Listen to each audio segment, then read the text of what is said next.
Então, o fim da ditadura já foi uma abertura. Segundo, o fim da inflação desesperadora que havia no Brasil também foi uma coisa. E depois seus salários não caíam em 20%, 30% no final do mês. Foi uma outra coisa, né? Depois o nascimento, o surgimento das igrejas evangélicas e pentecostais, que trouxeram ao Brasil, reavivaram no Brasil a ideia de que você tem que obedecer a Deus, ser fiel a Deus e ser fiel aos seus amigos, aos seus colegas, aos seus companheiros, e ter moral. Você não pode roubar, você não pode cometer pecado, você não pode... Então, e prosperidade não é pecado. Sim, trazia mais essa, que prosperidade não é pecado. Então isso hoje é 30% da população brasileira. Entendeu? Então o povão é mais ou menos 60% da população brasileira. Muito bem, mais um Leadercast. Começo sempre contando como é que o meu convidado veio parar aqui. Estou eu lá nos meus afazeres, quando entra uma mensagem de ninguém menos que o Flávio Gordon. Luciano, estou aqui fazendo para você uma dica. Tem um amigo meu muito interessante, está lançando um livro, você tem que conversar com ele. Daria um baita Leadercast. Me dá a dica, o resultado, cá estamos aqui, com um carioca passando frio em São Paulo. Ai, que frio danado, né? Hoje tá brabinho, né? E eu começo o programa com 3 perguntas, são as únicas que você não pode errar. Sim. O resto pode chutar à vontade, essas 3 aqui tem que ser na lata, tá? Eu preciso do seu nome, sua idade e o que é que você faz. Eu me chamo Mércio Pereira Gomes, eu tenho 74 anos de idade e eu sou antropólogo e professor de antropologia há 47 anos. Cara, um antropólogo, bicho. Que legal, isso é fascinante, vai dar uma boa conversa aqui. Carioca da Gema? Não, eu sou nordestino de uma cidade chamada Currais Novos, que é o interior lá, um seridó chamado, e saí de lá com 17 anos, fui para os Estados Unidos, passei 10 anos lá, aí vim para ser professor da Unicamp, fui 13 anos aqui. Peraí, não vou fuçar isso e aqui, hoje estou no Rio de Janeiro desde 85. Você tem irmãos? Tenho um irmão, Tá. Tenho 3 irmãos. Seu pai e sua mãe faziam o quê? Meu pai era dentista e minha mãe era dona de casa, está viva ainda, com 98 anos, e eu vou visitá-la agora em breve. Pô, que beleza, cara. Muita alegria ter isso. Que beleza. Eu perdi meu pai 30 dias atrás, com 98 anos. Minha mãe tá lá com 94 a milhão, né? 93 a milhão, né? E é um privilégio você aos 70 anos poder falar: ô mamãe, tudo bem aí, não é? É muito grande, muito bom. É uma alegria muito grande você ter os pais vivos. Eu tô lidando com a perda dele, e o pessoal me pergunta sempre: e aí, como é que é? Eu falo: cara, quando você tem 68 e teu pai tem 98, a perspectiva de vida e morte é completamente diferente de um moleque de 20 com um pai de 50, né? Um moleque de 30 com um pai de 60. É outro papo. Todo mundo sabe que a hora tá chegando e que é inevitável, e a torcida é que ela chegue da forma mais, se é possível dizer isso, mais confortável, menos sofrida possível, né? E com ele foi assim, cara. Um interruptor desligou. Isso é muito bom. Eu já perdi meu pai, ele era muito novo, tinha 62 anos. 63 anos, foi se aposentar e no mês seguinte ele morreu. Cara, que coisa, né? Teve um ataque cardíaco e não teve jeito de sobreviver. Qual é teu apelido quando você era pequeno lá em... Eu nunca tive apelido, meu nome foi sempre Mércio e as pessoas sempre me chamaram de Mércio. Com esse nome não precisa de apelido, cara. Não. Eu acho que Mércio eu conheci. Mércio não. Mércio eu nunca tinha conhecido. São raros, mas uma vez eu estava no Rio de Janeiro numa alfaiataria tentando consertar um paletó. Aí o dono da loja disse: não, eu dou um jeito nisso aqui. Ô Mércio! Aí chamou outro. Era um alfaiate cearense. Então eu acho que os Mércios estão lá pro Nordeste. Deve estar por lá. Eu vou depois investigar de onde veio esse nome aí. Mércia vem de... Você sabe que Mércia foi um reinado na Inglaterra, né? Era inglês? Era inglês, Mércia. Tá. Era um reinado central, onde hoje estão aquelas cidades tipo Manchester e ali no centro, que eles chamam de Midlands, hoje em dia. Sim, interessante. Você... mas eu não sei de outra coisa. Cara, né? você quer saber de onde é? Você não vai encontrar. Eu já procurei. Não vou encontrar. Tem Mércia também de mercado, né? Se botar de comércio. Origem do nome. Vou botar Mércia, que é mais convidado. Mais... Então, Mércia é isso. Vai ser o origem do reinado inglês. O nome Mércia vem do inglês antigo Mierci, ou Mierkna Race, que significa território das fronteiras. Olha aí, ó. Reino dos habitantes das fronteiras. É. Mércia foi um dos 7 grandes reinos anglo-saxões, perfeitamente. Se você se refere ao nome Mércia como nome próprio, que deve valer para Mércio também, né? Surgiu inspirado nesse antigo reino como forma poética ou histórica.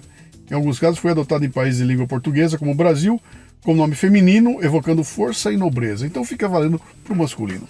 Mércio é força e nobreza. Que beleza. Que bom. Né? Fico feliz de ter o essa origem. O que o Mérciozinho, lá em 1958, queria ser quando crescesse, cara?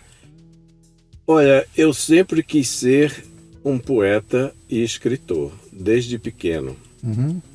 E tinha um negócio da pressão de você ser médico ou engenheiro ou advogado, naquela né? Época, naquela época você tinha 3 profissões possíveis, mas eu aguentei até o fim, assim, para não me fazer o vestibular de engenharia e consegui uma bolsa, ainda quando era aluno no ginásio, no científico, e fui passar o último ano do científico nos Estados Unidos. Uhum. E de lá fiquei mais alguns anos. Então eu queria ser poeta e queria ser escritor. Da onde vinha essa inspiração para poesia? Eu acho que é os livros que eu vi assim na fazenda do meu avô. Eu me lembro de ter lido Os Sertões quando eu tinha uns 10 anos de idade, porque tinha um livro antigo dele lá. Uhum. E ficava assim imaginando escrever as palavras e a importância de ter conhecimento. Tudo isso me inspirava a querer ser isso, ter essa vontade. Muito mais do que ser médico, engenheiro. Os meus irmãos são todos médicos, aliás, mas eu escapei dessa. Você me deu um insight interessante aí, cara, que é uma dúvida. Como é que deve ser para um garoto de 10 anos, nordestino, ler Os Sertões, cara? Porque eu li como um garoto do Sul. Eu sou do interior de São Paulo. Sim. Eu não vivo, nem tenho a menor ideia do que era aquela realidade contada nos Sertões. Mas você estava lá, né? Os Sertões é um livro difícil de ler, não é? Porque tem uma linguagem assim pretensamente científica. O primeiro livro, a primeira parte, é dificílimo. A gente passa assim só tentando entender. Esse cara sabe de tudo. Que coisa, essa pedra aqui que a gente chama de pedra, ele chama de não sei o quê. Uhum. É uma coisa meio admirável e assim, quase fantástica. É quase um livro fantástico para quem tem 10 anos de idade e lê Os Sertões, né? Por causa da linguagem. Aí depois, quando ele começa o homem, aí você fica imaginando o homem, não sei o quê, aí a dureza da vida, aí a secura, aí a não sei o quê. As batalhas também são algo que eu era menino, mas ouvi histórias de Lampião, histórias de Antônio Silvino, que é um cangaceiro que passava pela região de onde eu venho. Lampião não passou, né? Lampião foi para Mossoró e não conseguiu conquistar Mossoró e voltou, aí foi o início do declínio dele. Ele acabou indo lá para a pedra... Para Angicos, né? Para Angicos, e onde ficou lá morto. Agora, mas tinha Antônio Silvino, que é o anterior a Lampião, uma espécie de cangaceiro que tinha uma certa aura e era coitado por fazendeiros da região do Rio Grande do Norte e da Paraíba e tal, né? Então você lê a história, o terceiro livro, que são as batalhas, aí dá aquela... Você sente mais ou menos que é uma coisa parecida, né? É por aqui, né? É por aqui que está acontecendo, né? Porque é um livro escrito numa época, em 20 anos depois entra o cangaço, né? Mais ou menos por volta de 1918 começa o cangaço no Nordeste propriamente. Sim. E anos depois aparece Lampião, mas tem Antônio Silvino, tem outros menores. Então você imagina o que é um mosquetão, imagina o que é. Depois tem a metralhadora, que é uma coisa assim. O mais fascinante que eu nunca tinha visto. É aquela descrição do desolado, da terra, do sol, da secura, da vegetação agressiva. É uma descrição de um mundo que a gente aqui no Sul não entende. Eu não sei como é que é isso, né? Não é?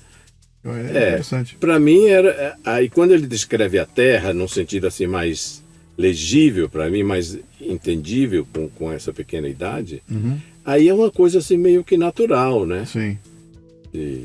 Interessante. Da secura, não sei o quê, né? Mas isso me impressionou muito, esse Imagino. livro. E eu achei que era assim, de um escritor genial e que ficou na minha cabeça há muitos anos. E é um livro que eu releio, eu não releio mais os primeiros 2 capítulos, mas eu releio muito a da guerra e da explicação sobre quem é o homem. Eu não sei preciso o quê. retomar, cara. Eu li isso há muito E um tempo. dos meus primeiros livros assim sobre o Brasil, que chama-se O Brasil Inevitável, eu digo que que me dei conta de que uma das angústias do Euclides da Cunha era de descobrir que o brasileiro, o povo brasileiro, não era um mestiço propriamente. Porque a mestiçagem era considerada até então, você ser mestiço, era considerado um ser degenerado. Primeiro, o índio e o negro já eram seres inferiores pelo darwinismo social que prevalecia naquela época, muito fortemente, né? Sim. As primeiras escolas de anti-eugênicas nasceram logo depois, nesse período de 1910 e tal. Euclides escreve esse livro em 1901 ou 2, né? Sobre um acontecimento que se deu em 1896. Então, e ele faz esse esforço danado de achar que esse sertanejo que ele terminou admirando não podia ser um mestiço, embora ele visse. Aí ele diz assim, olha, os 300 anos que levaram para a formação desse povo, que é uma mistura de índio, de negro e de branco, 300 anos são suficientes para formar uma raça. Sim. Então, se é raça, ele está no patamar das outras raças, não é mais um degenerado. Sim, interessante. Então ele evoca essa história dos 300 anos dessa mestiçagem, se consolidando e se endogamizando de modo que vira uma raça só, é uma raça brasileira. E ele cria esse grande mito brasileiro de que a força do Brasil está no interior, está na raça. Nessa raça forte, telúrica, ele usa essas palavras, né? Que vem da terra, que vem do... Sim. E que isso é onde está a força e a criatividade brasileira. Pode um negócio desse? Que é um dos mitos nossos, né? Quando a gente diz que a coisa está dando errada na cidade, porque ele diz que na cidade é onde está o mestiço degenerado, né? Aí você diz, não, é só do interior onde vem, né? Então, esse mito é um mito grande. Não, e tem uma coisa interessante. Eu sou do Bauru, interior de São Paulo. Sim, né? então. Minha raiz é caipira, interior de São Paulo, né? Exato. Eu atuo muito no agro, então eu viajo muito pelo interior do Brasil, Sim. no agro e tudo mais, né? E pra mim fica claro, né, que o Leadercast é isso aqui, tá? Sim. Vai pra lá, vai pra cá, volta, a gente Sim, retoma, tá? é. E pra mim fica muito claro que aquela coisa do interior que você ainda encontra, que é o senso de comunidade. No interior eu vivo numa comunidade, então se encontram 3 na rua, vira um churrasco, né? Todo mundo sabe da vida de todo mundo conhece o filho do fulano, então há ainda, pelo menos nas cidades que não ficaram gigantescas, você tem esse senso de a comunidade. Você vai para o interior do Mato Grosso, cara, esse senso é mais forte ainda. Tem lá os CTGs, tem toda aquela coisa, aquela raiz gaúcha que foi para lá. E essa comunidade se protege, ele se defende, os seus, é um grupo de muito contato ali, né? Numa cidade como São Paulo, você não tem esse senso de comunidade. Aqui é tudo refugiado. Você vai para um prédio de 80 apartamentos onde as pessoas não se conhecem. Eu não sei quem é meu vizinho de cima, não sei quem é o de baixo, não convivo com eles, não tenho o menor... Eu dou todo lado dele, eu vivo grudado no cara e eu não tenho o senso de comunidade que eu tenho no interior, né? E eu acho que a perda desse tipo de laço, dessa espécie de Luciano, cola social, que talvez explique isso. Mas deixa eu dizer uma coisa. Enquanto você é criança, você cria laços. Sim. Então, mesmo você vivendo num ambiente de apartamentos e prédios em que você adulto não tem mais relação, as crianças têm. Então, todo ser humano precisa desse espírito de convivência com os outros. Sim. E que essa convivência é desse sentido que a gente, como adulto, chama de comunidade. Para eles é que é os coleguinhas e os amiguinhos. Sim. E que isso vai consolidar a sua personalidade em relação ao outro. Porque não é só da sua família que você aprende que existe o outro. Mas então, a tua tese é que naquele prédio de 80 apartamentos que eu acabei de citar, as pessoas já mudaram adultas. Pois mas se elas tiverem crianças... As crianças vão fazer ali o seu senso, né? E o que interessa até uma certa idade, digamos assim, eu acho que até uns 15, 16 anos, você precisa estar no meio da sua gente, gente de sua idade. Sim. E conviver com essa coisa, porque aí é que você vai criar a sua personalidade o seu amor ou desamor para com as pessoas, entender o porquê é que você faz isso, né?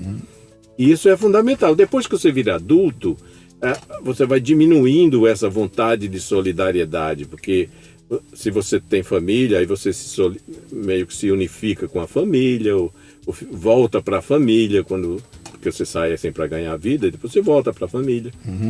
Mas a criança é fundamental, e basta isso para você, mesmo vivendo alienadamente num prédio grande em São Paulo, de saber que você é um ser solidário.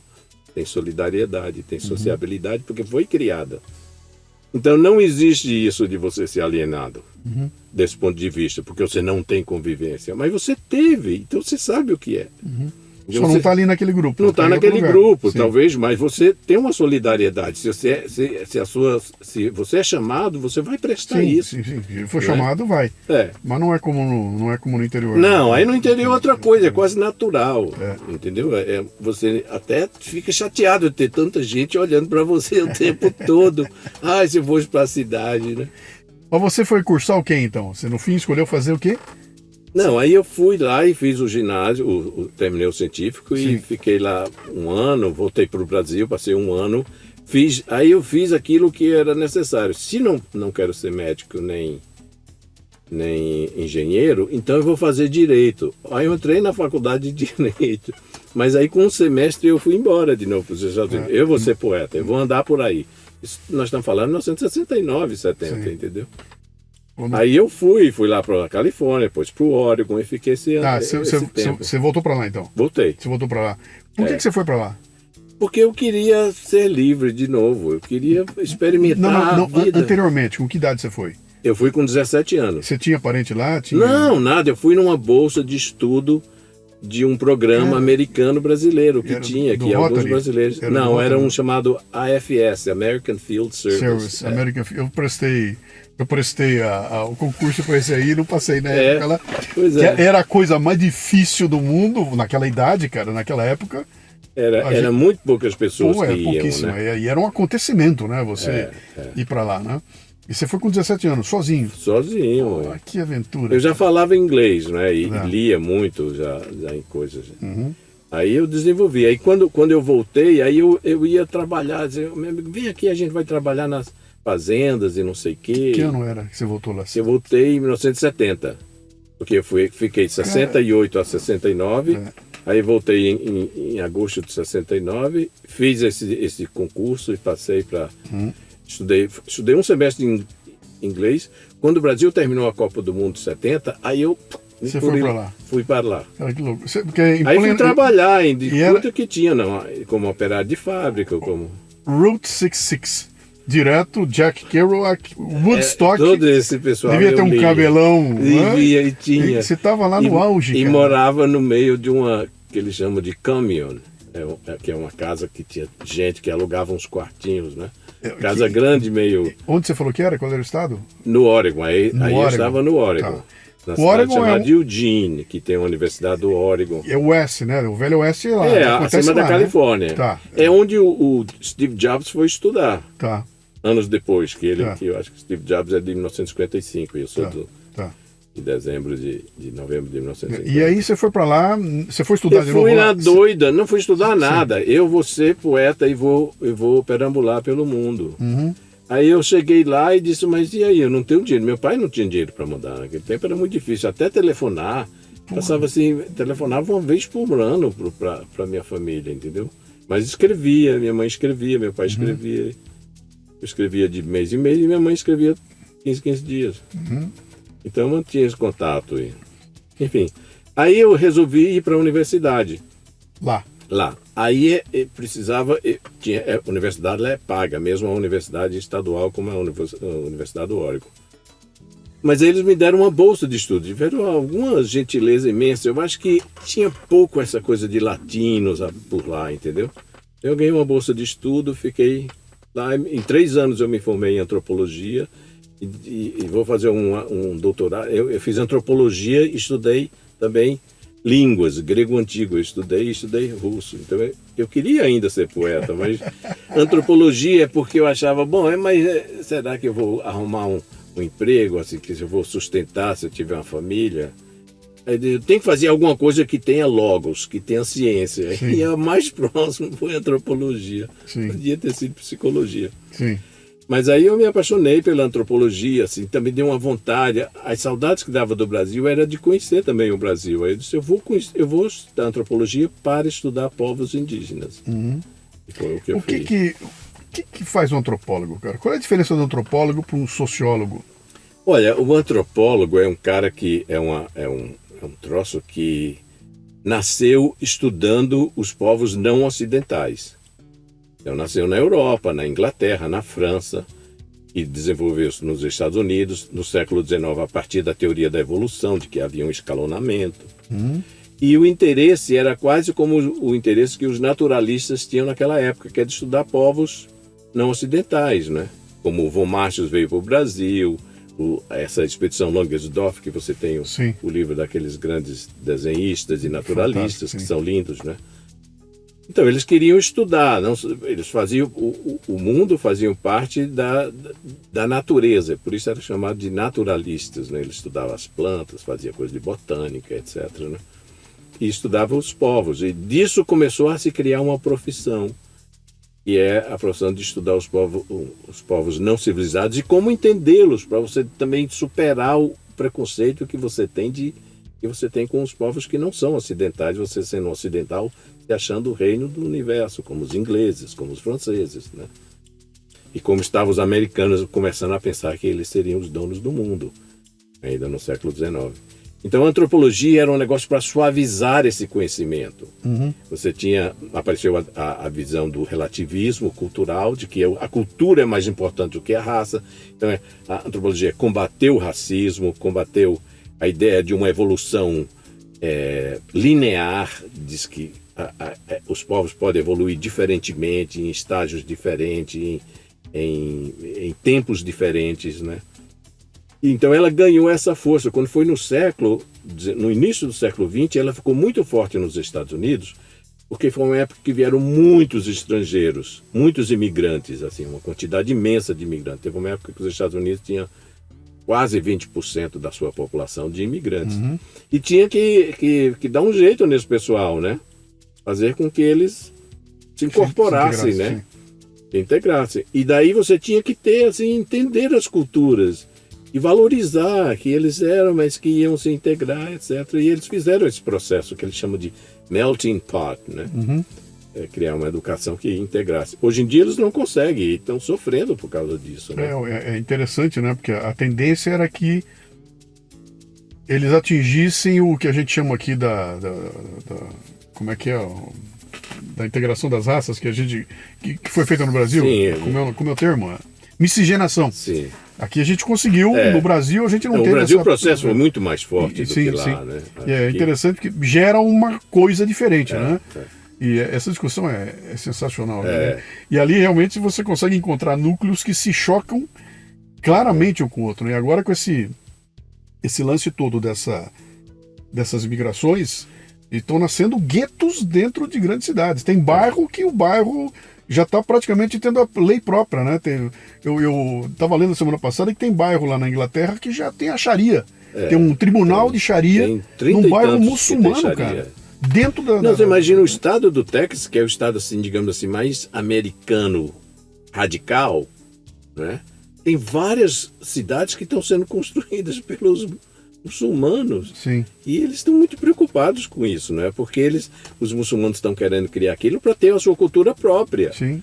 E viver muçulmanamente como um enclave social. Sim. Nos Estados Unidos, ou na Inglaterra, na França, está tudo ocorrendo isso. Cara, eles não querem mais negócio de melting pot, não querem mais que haja essa integração completa, né? Cara, isso não vai dar certo. Isso. Não vai. É claro que em algum momento, embora você pode ter respeito pela cultura do outro, e que é isso que acontece, enfim, mas voltando aí para trás, então a antropologia surgiu com um destaque muito grande no início do século, porque ela dizia isso. Olha, o que vale mais é a cultura do que a raça. A cultura também é plástica, ela é modificável, mas ela é também que dá a identidade do ser humano, da pessoa. Você não pode quebrar uma cultura de repente, né? A cultura, por ser plástica, você pode sair da sua cultura e entrar em outra cultura. Se aculturar-se mutuamente, né? Trocarem bens, trocarem ideias, trocarem sentimentos e comportamentos. Então, essa antropologia virou uma ciência importante, uma ciência social, porque ela disse isso. E segundo, porque ao estudar povos indígenas no mundo inteiro, ela descobriu que os índios fazem tais coisas não porque eles são inferiores socialmente ou intelectualmente, mas porque eles têm um modo diferente de pensar, e é um modo interessante, porque ali guardam um conhecimento.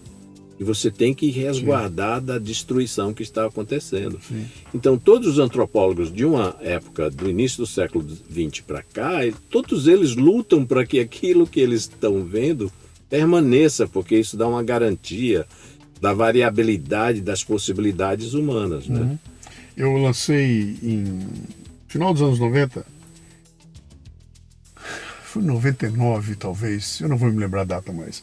Eu patrocinei um livro da Maureen Bicilhat, que era uma fotógrafa famosa brasileira, sobre os irmãos Vilas Boas, né? Sim. E por conta disso eu convivi com o Orlando meses. Sim. Viajamos junto, fui na casa dele, cara, é uma figura maravilhosa. Orlando.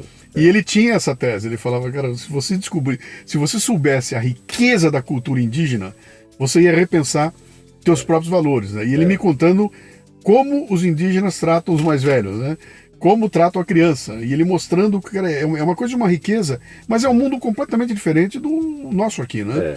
E você assimilar esse tipo de insight é complicado, cara. Mas acontece, por exemplo, uma das coisas que os primeiros antropólogos americanos, ingleses e franceses fizeram ao estudar esses outros povos não ocidentais e povos que eles consideravam ainda com a palavra primitivo, significando mais ou menos inferior, eles viram que, por exemplo, o jeito que trata-se em geral as crianças é muito...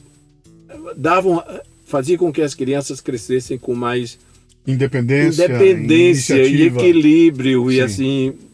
E a adolescência não era alguma coisa assim traumática, nem nada disso, né? Como parecia estar acontecendo na civilização ocidental. Então isso ajudou em várias coisas de pedagogia do mundo, de modo que o negócio de você tratar filho batendo com a vara de marmelo acabou. Em todas as culturas que eu conheço, talvez ainda tenha esse negócio de bater com chicote em alguns países muçulmanos, né? Mas você não bate com vara de marmelo no seu filho, porque ele faz alguma coisa. Você pode, no máximo, dar uma chinelada na bunda quando ele sai correndo e você está com raiva dele, né?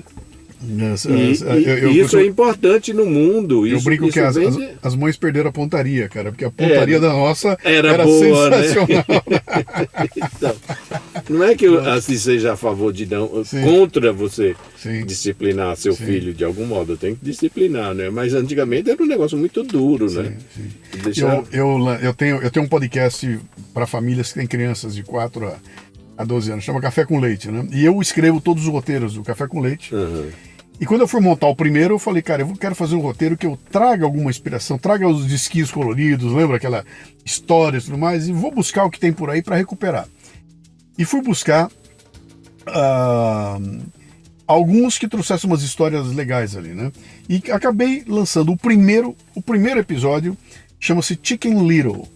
E é aquela fábula antiga do pintinho, cai uma folha da árvore no rabo dele, e ele cisma que o céu está caindo, e começa a correr e a gritar, e ele convence o galo, que convence o pato, e aí aquelas aves todas desesperadas que o céu está caindo, aparece uma raposa. O que está acontecendo? O céu está caindo, vou proteger vocês, venham na minha caverna, e lá na caverna a raposa come todo mundo, né? E aquilo é uma história, eu trouxe aquela história para contar sobre fake news, aquela história toda lá, né? E aí eu fui buscar a origem, cara, e comecei a fuçar na origem e fui parar num livrinho da biblioteca do Congresso norte-americano, consegui entrar lá dentro, puxei o livro, trouxe para ver, e o livro todo ilustrado. Cara, e é pavoroso, porque a ilustração é a raposa arrancando a cabeça do bicho. E era um livro infantil, né? E aí, quando você vai mexer nisso, você vai, pô, se você for ler Branca de Neve não, mas as primeiras fábulas lá do Esopo, aquela coisa lá atrás, todas são sangrentas, cara. São de uma agressividade brutal. Você fala, cara, os caras liam isso para criançada. Sim, senhor, liam isso para criançada. Aí outro dia eu estava na internet, fui pesquisar e apareceu fotos de parques de diversões para crianças em 1910 e 20. Uns negócios de ferro para você subir com 15 metros de altura e os moleques tudo lá em cima. Eu falei, como assim? Hoje em dia você quer proteger todo mundo, né? Mas a molecada tava no mundo para o que e o pior também é que, assim, parece então que a gente está protegendo as crianças porque a gente não ensina como cortar o pescoço de uma galinha, como é que nossos avós faziam para matar uma galinha, que cortava assim na cara, ou então ao menos cortava aqui a goelinha dela, né, para sangrar e você até coletar o sangue da galinha. Sim.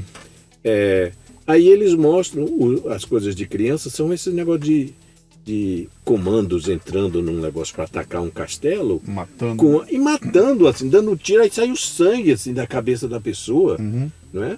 Quer dizer, você mata por uma arma, né? Então você vem num avião e destrói uma cidade inteira, assim, é um negócio assim, pavoroso. Mas se você Eu preferia ensinar meu filho a ler um livro em que corta a cabeça de uma galinha do que um negócio desse. Mas se você tentar que uma criança dessa, que está acostumada a entrar lá e matar todo mundo, se você falar para ela agora você vai cortar o pescoço de uma galinha, ela não admite, é inadmissível, né? Então, eu estava tendo uma discussão interessante outro dia com essa coisa de gerações, né? Que o pessoal, porque a geração nova tá foda, porque essa molecada com essa coisa de meio ambiente e tudo mais. Eu falei, cara, quem ensinou isso pra eles fomos nós, cara. Fui eu que ensinei meu filho a respeitar o meio ambiente muito mais do que eu respeitei, entendeu? Então ele tem uma consciência hoje que eu não tinha, e que talvez eu não tenha ainda, mas pra ele é natural. Eu, com 10 anos de idade, meu sonho era ter uma espingardinha de pressão. Pra fazer o quê? Eu tinha. Pra fazer o quê? O que você fazia com ela? Eu ganhei uma espingardinha com 10 anos. Não era de pressão, não. Você fazia o que com ela? Ia caçar passarinho. Caçar rolinha, Chega pro moleque de 10 anos, dá uma espingardinha de pressão. Quem é que você acha que vai tomar o tiro hoje em dia? É inadmissível. Como eu vou matar um passarinho? Então, tem um choque de coisas que achei essa evolução da humanidade, né? Divagamos, navegamos, aqui o Lidercast é assim. Vamos lá. Você, então, se forma, pega o teu diploma de antropólogo e volta pro Brasil. Exato. Para fazer o quê? Para ir dar aula na Unicamp. De antropologia. Você vira um professor de antropologia. Exato. Tá. E aí você entendeu que ali era a sua vida, era aquilo? Não, aí eu continuo. Eu fiz uma tese de doutorado. Antes, no meio do caminho, eu voltei para o Brasil para fazer a minha pesquisa. Passei o ano de 75 no Maranhão, estudando os índios Guajajara. Esse mesmo povo que tem a Sônia Guajajara, que é a presidente, que é a ministra de povos indígenas. Né? Do povo dela que eu estudei. Que era um antropólogo que veio antes, disse que os índios iam se acabar, e eu vi, não, eles sobreviveram, estão crescendo. Então aí eu escrevi o meu primeiro livro, que chama-se Os Índios e o Brasil, mostrando que os índios brasileiros em 80, esse livro é de 87, 88, estavam em crescimento, e ninguém acreditou que eles estavam em crescimento. Porque havia todo um negócio de uma certa lamentação, os povos indígenas vão acabar. Darcy Ribeiro pensava isso, Claude Lévi-Strauss, que é o grande antropólogo francês, pensava isso. Toda a mídia, todo o governo, todo mundo achava que os índios iam se acabar no ano 2000. Entendeu? Dava até um prazo de que iam todos se... E de repente os índios sobreviveram. Em 87 eu escrevi, olha, os índios sobreviveram. E mais, eu quero que daqui a 50 anos eu os veja ainda nus, ou de outro modo, vivendo nas suas terras demarcadas. Olha, nós estamos há 50 anos disso, entendeu? Sim. E eu tenho a alegria de dizer que eu fui presidente da FUNAI, no primeiro governo Lula, e ajudei muito a demarcar algumas terras e vi que o crescimento é sólido. Sim. Então, o meu primeiro livro foi sobre isso, sobre esses índios, né? Depois, a minha tese, que era uma tese de doutorado sobre a sobrevivência desse povo e a sua cultura, eu fui pesquisar ainda as coisas do passado dele. Aí uma tese de 250 páginas virou um livro de 650 páginas, que é Os Índios Terra-Rara, o Índio na História, chama-se O Índio na História, que eu mostro que mesmo um índio que foi contatado ainda pelo tempo dos franceses no Maranhão, em 1610, eles sobreviveram. Tantos outros não sobreviveram. Então, é uma tentativa de explicar como é que isso aconteceu, né? Então, embora eu já tivesse escrito, diz que os índios estavam sobrevivendo e iam crescer. E eu dava as razões para, quer dizer, não tinha mais doença como varíola. Sim. As vacinações tinham feito uma espécie de cordão sanitário. Então também não tinha essas outras doenças, sarampos, etc. Não pegava mais. As doenças que também pulmonares também eram muito mais fáceis de serem defendidas e eles mesmos tinham adquirido essa defesa. A outra é que havia uma mudança de atitude que foi criada por Rondon aqui no Brasil e que tem antecedentes no Brasil, de respeitar os índios de algum modo, mesmo a coroa portuguesa. Então eu fui lá para mostrar que a coroa portuguesa não era a favor de escravizar índios. Embora utilizasse e manipulasse, mas ela no seu ser, na sua maneira, eles viam diferentemente. E teve várias pessoas que defendiam, você não pode chegar lá e tomar a terra desse jeito, né? Então, essas pequenas atitudes mais fundamentais deram uma visão de que o índio era um nativo brasileiro. Então, por isso é que surgiu o grande movimento literário, talvez o primeiro movimento literário verdadeiro no Brasil, que foi o indianismo, né? De Gonçalves Dias, de José de Alencar, exaltando essas figuras indígenas como figuras essenciais, seminais na formação do Brasil. Então nós nascemos já com essa ideia de que o índio é o primeiro habitante, que o índio, por ser autóctone, mas porque ele também constituiu a nação brasileira. Né? Isso eu desenvolvo mais no livro Brasil Inevitável, que é um livro que eu publiquei em 2019 sobre o grande momento da mestiçagem brasileira. Não é o branco corrompendo os negros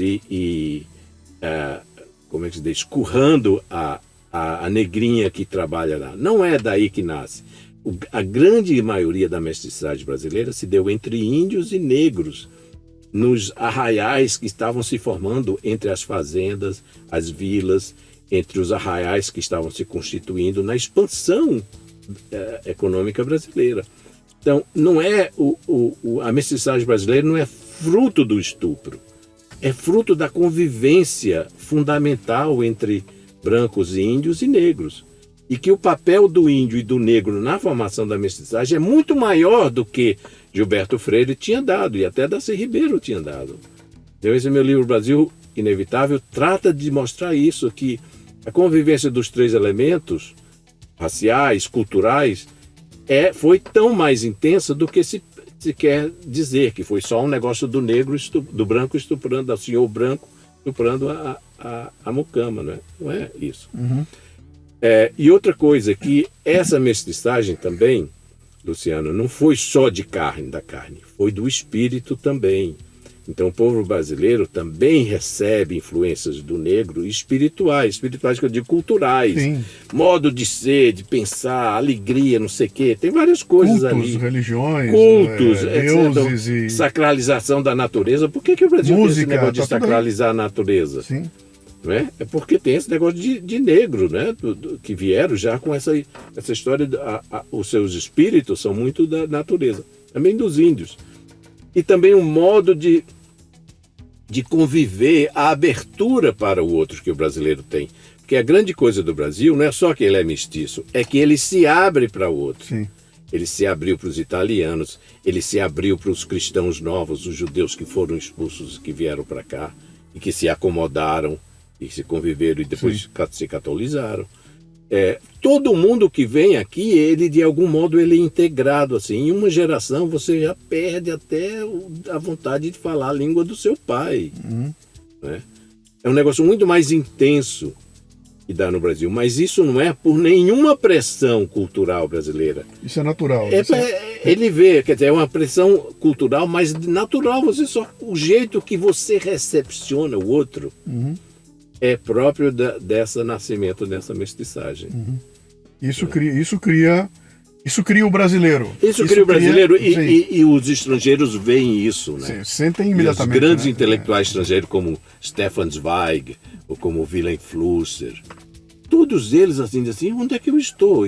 Sim. O Wilhelm Flusser diz o Wilhelm Flusser é um judeu cujo pai era reitor da Universidade de Praga, em 1940, foi morto. Esse menino conseguiu, garoto de 15 anos, conseguiu sair, porque tinha uma noiva judia que era rica com o pai, conseguiu sair, foram para a Inglaterra e logo para o Brasil. Ele passou esses anos todos aqui e ele diz assim, olha, se há um ser humano, um ser cultural para o futuro da humanidade, é o brasileiro. A pessoa dizer uma coisa dessa e o brasileiro não entender por quê. Sim. E ele diz, é porque há uma abertura para o outro, Sim.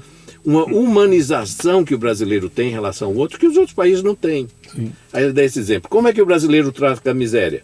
Se o brasileiro está passando assim numa rua e vê um mendigo, o brasileiro olha assim e fica indignado. Pô, por que esse cara está aí pedindo? Por que você não vai trabalhar? E isso parece uma grosseria. Mas para o Vila Influência ele diz assim, não, é porque ele vê no mendigo um ser humano. Quando você está na Europa ou nos Estados Unidos, você vê um mendigo, você pensa, oh meu Deus, ele está precisando de alguma coisa, eu vou dar lá para uma ONG ajudar ele a sobreviver. Aí você acha que limpa a sua consciência da culpa desse mendigo estar lá pedindo dinheiro. Porque você, aí diz o Flúcio, porque você transforma ele num objeto. Sim. Então, o brasileiro, a grosseria do brasileiro... Ele veio igual. Ele veio igual. Esse é um ser humano. Porra, por que ele não está trabalhando? Todo mundo está trabalhando, você não está? Sobretudo quando você vê que é uns cabra novos que estão aí mendigando nas ruas, né? Isso é fascinante. É fascinante. Então, você vê como é o Brasil. Você que está nos ouvindo aqui, eu vou dar para você uma dica que acho que resume o que nós estamos falando aqui. Se você tiver uma chance, dê um abraço no europeu. Dê um abraço num japonês, mas de lá, não vale o brasileiro. Pega um japonês do Japão, pega um europeu, pega um norte-americano, pega um alemão, cara. Dê um abraço num cara desse aí e você vai entender do que nós estamos falando, cara. E aí você dá um abraço no brasileiro. Eu já fiz essa experiência, tá? Sim. Você tá abraçando uma coisa. Você não tá abraçando um ser humano. O brasileiro dá o coração, cara. Você vai e abraça com o coração. Tem um calor humano embutido ali. Que o pessoal que fala mal do Brasil diz que é porque o brasileiro está sempre interessado, eu vou ganhar algum. Então, para ganhar algum aqui eu tenho que ser bonzinho com o cara. Eu acho que não é isso. Eu acho que é o seguinte, cara, alguém me deu um sorriso. Tá, estamos em casa, entendeu? Estamos em casa, né? Às vezes fala que o brasileiro é muito sentimentaloide. Não é sentimentaloide, não é uma inferioridade nossa de querer ter um contato com o estrangeiro. Não é inferioridade, é uma vontade e abertura para o novo. Sim. Então o Brasil tem uma vontade de abertura para o novo também.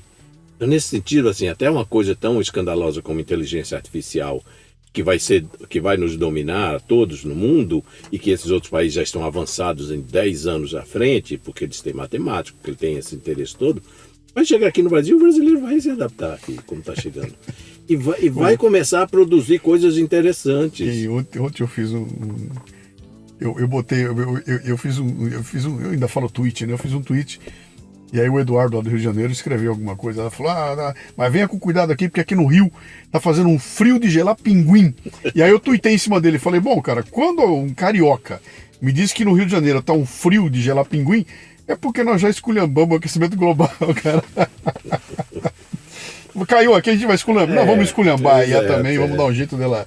Não tem como você achar que tá. Mas, meu caro, sensacional. E eu queria explorar um pouquinho essa tua experiência. Deixa eu dizer, aí eu passei 13 anos na Unicamp, aí fui morar no Rio de Janeiro. E do Rio de Janeiro Professor também lá? Professor. Não fui nem como professor. Eu fui convidado por Darcy Ribeiro para fazer parte da equipe de criação da educação pública no Rio de Janeiro, no segundo governo Brizola. Opa! Eu passei 4 anos como subsecretário. Sim. Eu primeiro fui secretário de Cultura, depois virei subsecretário de Projetos Especiais na Educação. Então eu ajudei a fazer esses 500 CIEPs que fez. E todo esse fervor que o Rio de Janeiro teve, assim, ó. O auge do Rio de Janeiro foi o fervor brisolista, onde teve assim, um espírito de criatividade, de novidade, de possibilidade de transformação. Que ano era isso? E o primeiro governo Brizola foi 83 e 87. Eu estava no Rio de Janeiro, estava em Campinas. E o segundo foi de 91 a 94. 91, 92, 93, 94. Então esses 4 anos eu passei lá. FHC. Aí foi quando eu saí também da Unicamp e fiquei lá. E depois eu fiz um concurso, entrei na Universidade Federal Fluminense, depois fui para a Universidade Federal do Rio de Janeiro. Mas aí eu tive essa experiência aí muito forte dentro do governo. Você atuou, então, dentro da máquina pública Sim. Executando o programa e tudo mais, né? É. Como é que foi essa experiência, cara? Você, deixa eu te fazer uma pergunta bem capciosa aqui. Estou olhando de fora, eu sou um brasileiro, olhando para o Brasil, sofrendo aqui o que o Brasil está passando, e com a impressão de que na máquina pública nada anda.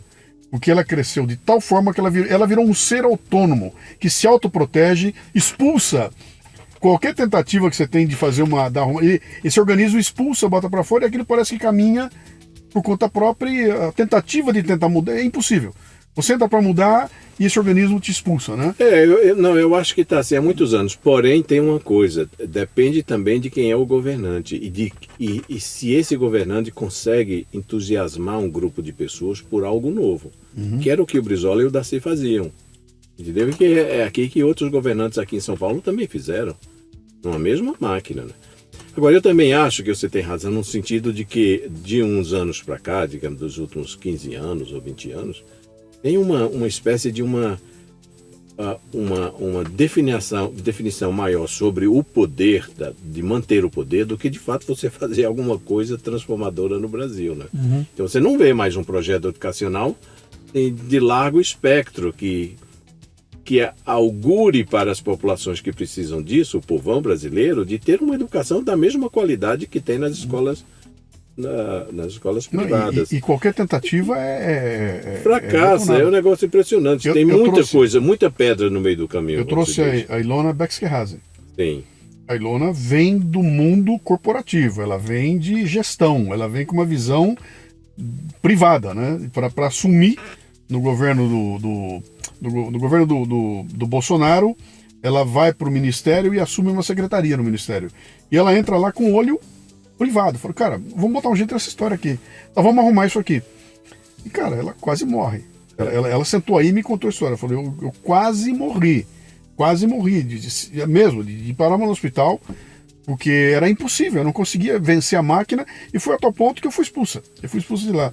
Porque ela tentou botar uma ordem num negócio que está completamente contaminado. Ali, né? Você sabe que o Darcy Ribeiro era esperto nisso, porque ele foi um político do tempo de João Goulart. Ele foi Casa Civil, foi ministro da Educação e Casa Civil do João Goulart. Sim. Então ele fez essa criação desses CIEPs e todas essas novidades que trouxe fora da Secretaria de Educação. Ele criou uma secretaria especial, chamava Secretaria de Educação e Projetos Especiais. Então ele fez tudo lá através dessa secretaria. Então ele diz assim, vou criar um novo e não mexer nisso porque eu não tenho tempo suficiente para tentar organizar a burocracia do estado do Rio de Janeiro. Sim. Entendeu? Sim. Aí foi nessa daí criou um projeto, criou uma secretaria própria e eu era o subsecretário de planejamento dessa secretaria. Criou uma universidade também no Norte Fluminense. Você gestava um projeto, quando tivesse pronto você implementava, era isso? Era. Aí você era o próprio gestor das pessoas que você convidava para fazer parte e contratava para fazer parte disso. Então não tinha aquele negócio viciado de eu quero isso para subir na carreira, para não sei o quê.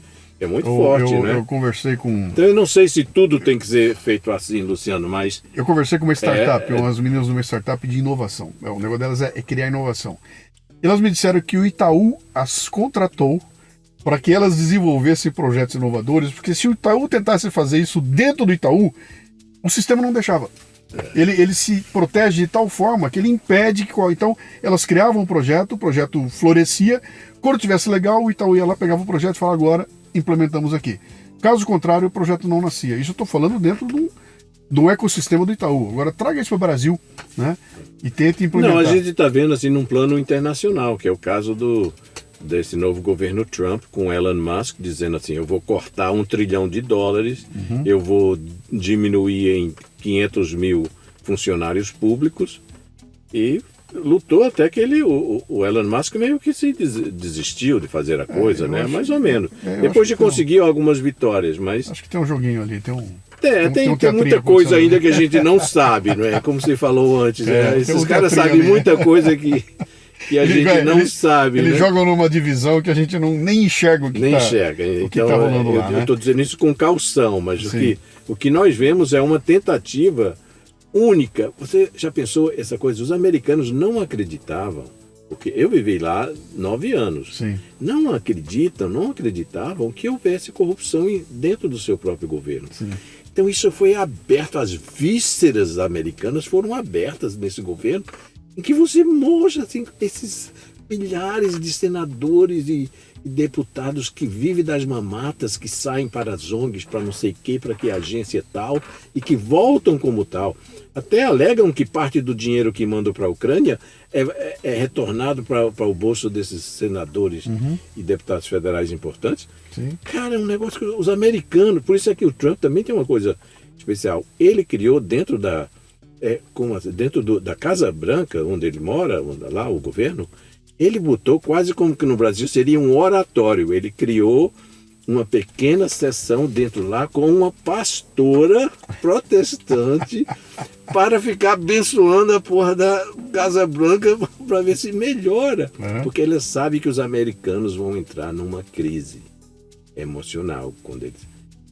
A ficha cair que tinha uma corrupção deslavada, impossível de ser acreditada dentro do seu próprio governo. Não é só mais o país terceiro mundo, as cucarachas que roubam. Sim. Eles roubavam, é um roubo impressionante. Não é só assim de pegar uma graninha dos lobistas, não é, porque antes se dizia, não, o lobismo é uma espécie de roubo legalizado, Sim, né? Que você... Mas não, os caras roubavam e coisas assim impressionantes, assim, criavam órgãos para distribuir dinheiro entre si. Você lembra daquela música We Are The World? Sim.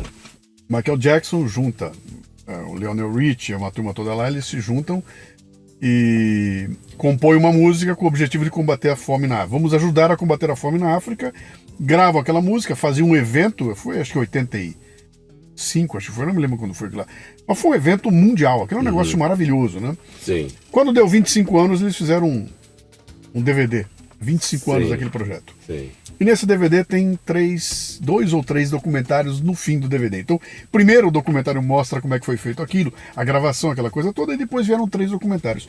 E num dos documentários, o Harry Belafonte, que era um dos caras que estava agitando aquilo lá, ele percorre o caminho do dinheiro. Ele falou, bom, vendemos aí 40 milhões de discos, juntamos sei lá quantos milhões de dólares, pegamos esse dinheiro e mandamos para matar a fome da África. O Harry Belafonte acompanhou o dinheiro. E quando ele chegou no local da fome, o dinheiro não estava lá, cara. E ele foi mostrando onde o dinheiro ia ficando no caminho, cara. Parou tudo no caminho, tudo. De sacanagem a ONGs robustas, onde o dinheiro vai para pagar o salário dos caras, até o chefe tribal, que não deixa entrar porque é um jogo político, os saqueadores que vão lá e roubam. Ele falou, cara, até chegar no povo ficou tudo no caminho. Quer dizer, me parece que essa coisa da corrupção é um negócio inato ao ser humano, né? É do ser humano, não é de um país ou de outro, tá lá, né? Não, agora ficou evidente que não tem moral Sim. protestante tradicional, não tem WASP, White American, né? Sim. Que chama White American... Não me lembro como é que SP, WASP. Enfim, dos brancos protestantes, né? E puritanos, né? Sim. Que fizeram a América, que eram as pessoas de fato com um sentido de honestidade e tal, né? Vieram com as leis inglesas, etc. Aí, quer dizer, e viveram isso assim durante muitos anos pensando, e o povo médio, a classe média e o povo trabalhador americano acha que é honesto, assim. Em geral, na sua vida comum, você faz as coisas honestas. Olha, eu te pago isso amanhã, e paga, né? Ou isso vale tanto, você tem que me dar tanto, porque aí fica nisso. Sim.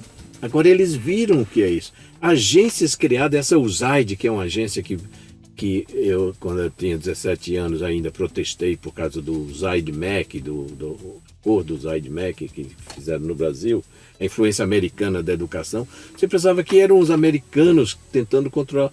É nada, isso é para distribuir dinheiro entre eles e ver como faz, né? E hoje em dia é uma coisa assim, ficou uma coisa muito desgraçada. E os americanos vão sofrer com essa história de que seu povo é corrupto, tal qual eles criticavam os outros de serem corruptos. E vão tomar uma pancada, e o meu medo é que se conforme com isso, vai virar um grande Brasil. Faz parte, cara. Eu não acho que eu acho que não vão se conformar de cara, não. Pode vir. E vai ter um revival religioso aí. Muita gente está virando católica nos Estados Unidos. porque tem ainda um peso de uma Sim. religião forte, né? E esses outros, vai haver uma revivescência. Vai para um outro autoritarismo, cara. Outro vai tipo ter. de autoritarismo. Não, ali. vai ter um tipo de autoritarismo, mas vai ser um negócio de dizer, olha, vamos nos apegar de novo a uma moral morais, que vem Sim. de uma religião, Sim. que vem de uma dívida que nós temos com Deus. Sim. Então, isso, alguma coisa vai acontecer aí.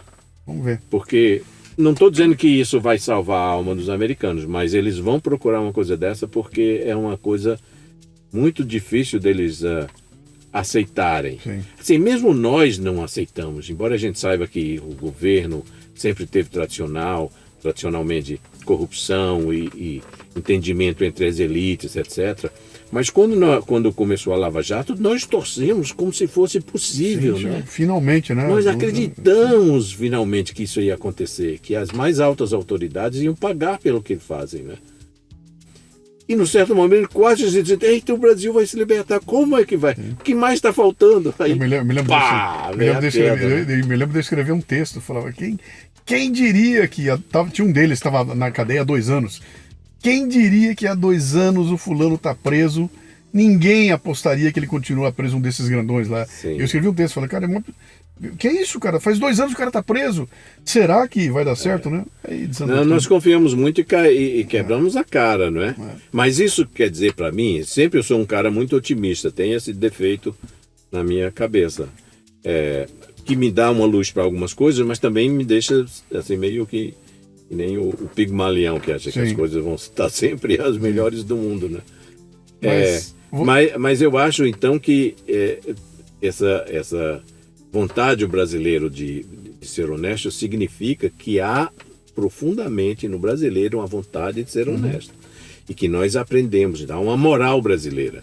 Isso eu desenvolvo no meu livro O Brasil Inevitável. E também nesse outro agora que eu estou lançando hoje em São Paulo. A gente já vai falar dele. Eu tenho, numa palestra minha, eu uso uma pesquisa que eu peguei há um tempo atrás, acho que foi lançada em 2010 essa pesquisa. Eu estava lá no dia do lançamento, os caras fizeram uma apresentação. Era uma pesquisa que falava de como é que o brasileiro se vê. E tinha algumas perguntas ali, né? E é interessante, como o brasileiro como você acha que o brasileiro como você é e como é que o Brasil devia ser. Era uma coisa assim, era uma pergunta assim, né? Sim. E quando você pega e escalona e mostra toda a resposta lá, mostra o seguinte, cara. Cara, o brasileiro é maravilhoso. O brasileiro é fantástico, cara. O brasileiro não tem nada igual no mundo. E o Brasil é uma merda.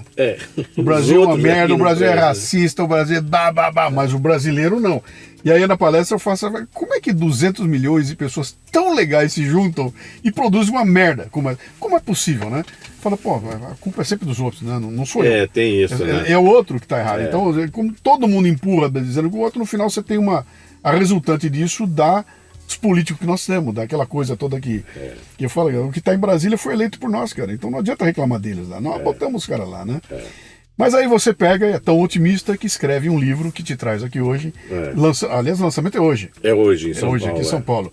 Brasil Insurgente, primeira revolução do povão. Olha aqui a capa dele aqui, para quem estiver vendo na internet, ó, no YouTube, na verdade, né? Brasil Insurgente, primeira revolução do povão. Livrão, cara, muito bem editado, muito legal. Que história de revolução do povão. Você é comunista, cara? Você tem... Não, pois mas eu digo que é uma revolução suave. Então, tem umas diminuições. É uma revolução suave, persistente. Não é tomada armada do poder. Não é leninista, não é uma revolução leninista. Mas nem toda revolução tem que ser leninista. Sim. Leninismo ou a Revolução Francesa são coisas recentes, né? Sempre houve grandes transformações, né? Então é uma coisa da ascensão do povão brasileiro, é uma ascensão que nasce desde o fim da ditadura militar. Muita gente fala assim, a classe média que sofreu com a ditadura militar, porque perseguiu os guerrilheiros e perseguiu os políticos, etc. Coitado da classe média. E o povão ficou só olhando e auferindo bem. Isso foi nada, o povão se sentia assim, admoestado, se sentia tiranizado pelos militares, sentia medo. Então o fim da ditadura já foi uma abertura. Segundo, o fim da inflação desesperadora que havia no Brasil, também foi uma coisa. Depois seus salários não caíam em 20%, 30% no final do mês. Foi uma outra coisa, né? Depois o nascimento, o surgimento das igrejas evangélicas e pentecostais, que trouxeram ao Brasil, reavivaram no Brasil a ideia de que você tem que obedecer a Deus, ser fiel a Deus, e ser fiel aos seus amigos, aos seus colegas, aos seus companheiros, e ter moral. Você não pode roubar, você não pode cometer pecado, você não pode... Então, e prosperidade não é pecado. Sim, trazia mais essa, que prosperidade não é pecado. Então isso hoje é 30% da população brasileira. Entendeu? Então o povão é mais ou menos 60% da população brasileira. O povão...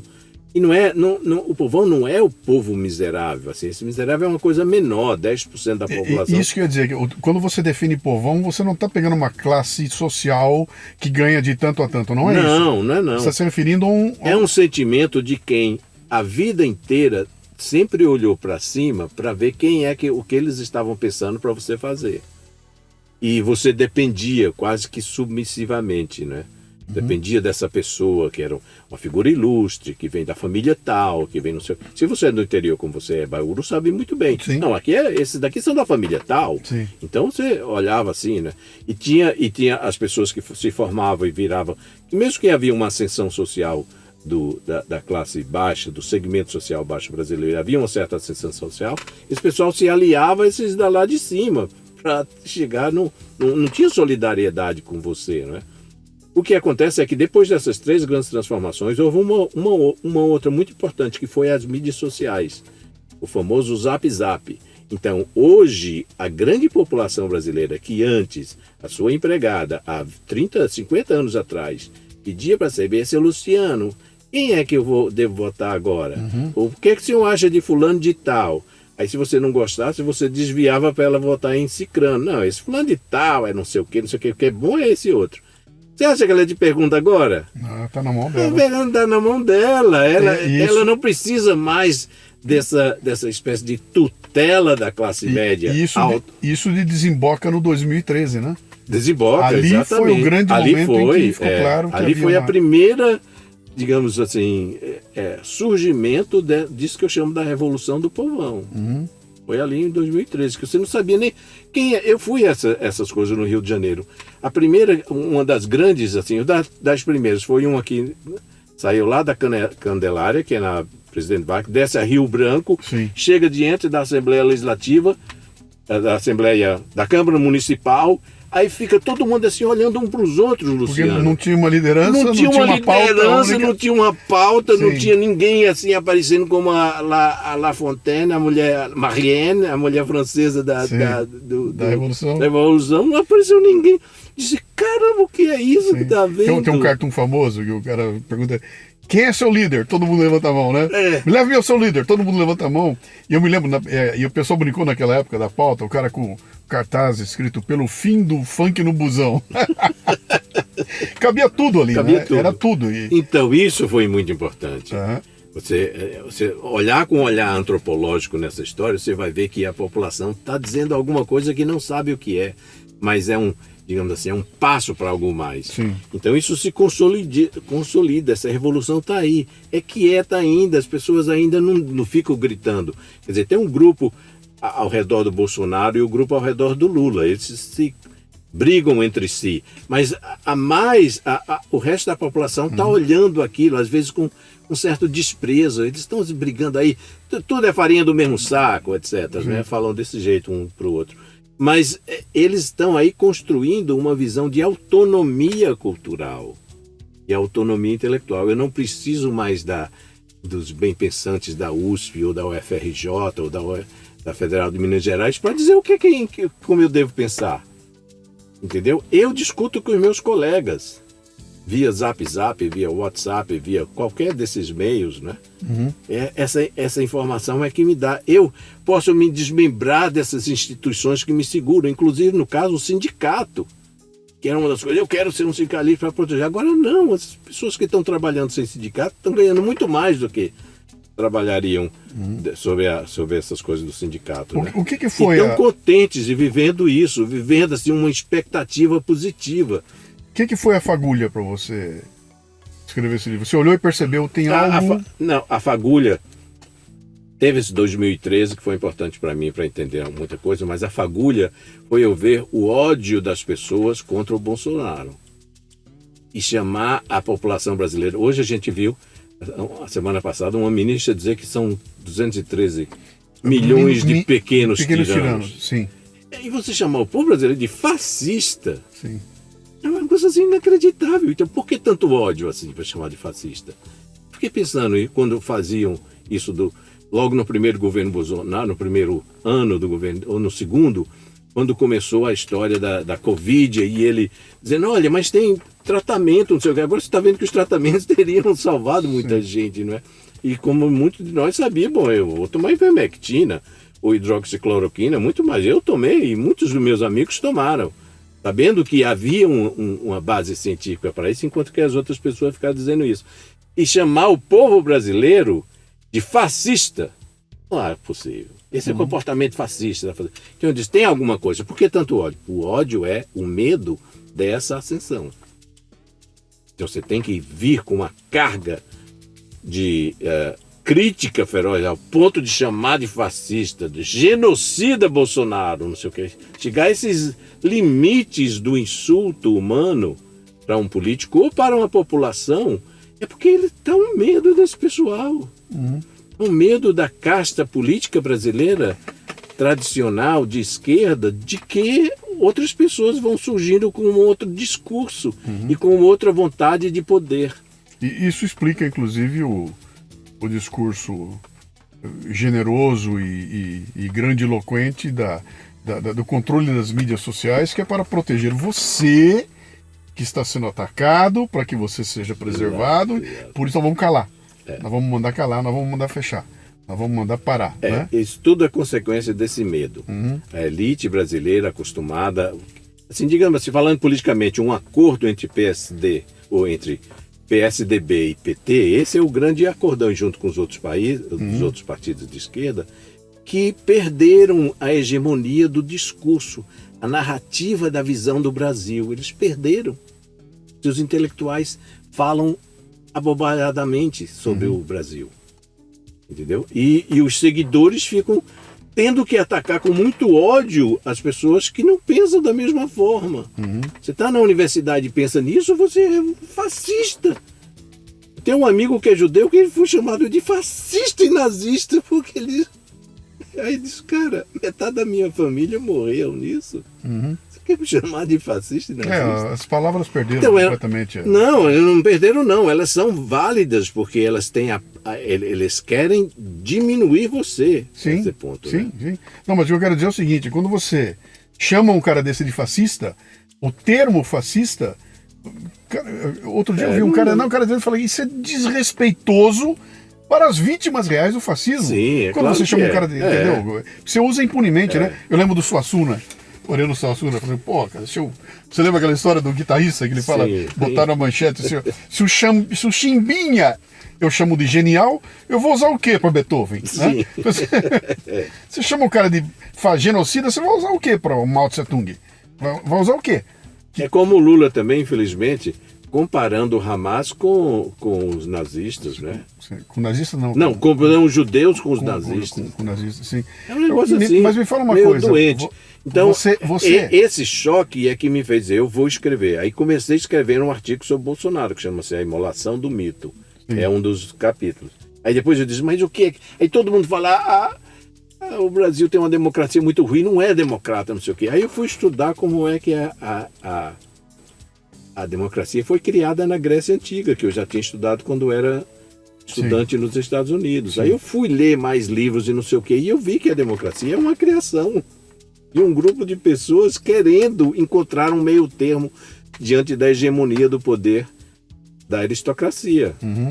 Museu Patridais. Aí há um termo aí eles dizem assim, então vamos discutir isso toda vez. Aí cria o sistema democrático. Que era democrático, mas não era para todo mundo, né? Não cabia todo mundo ali, não cabia negro nem mulher, Sim, não cabia escravo nem mulher. Isso é verdade. Sim. Mas aqueles que eram considerados naquela época cidadãos, eram todos, podiam falar, subir num tamborete e falar, não é? Sim. E a sua voz tinha sentido, ele levava, quando formavam uma maioria, tinha que ser votada e seguida na hora.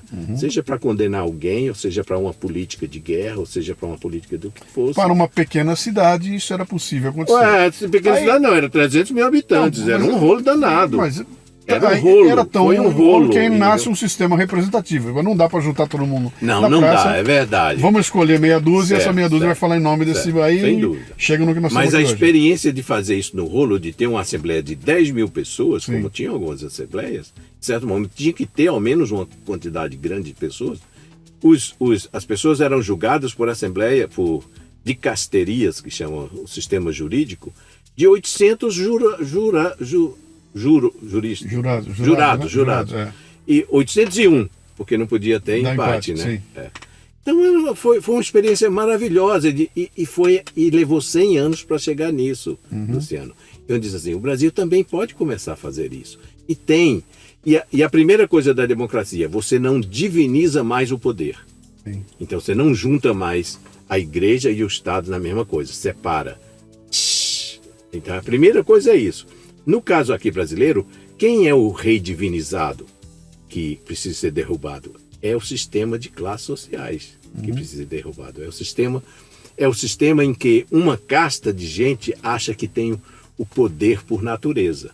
Então esse que precisa ser destruído para que você divinize, você dessacralize aqueles que acham que têm o poder.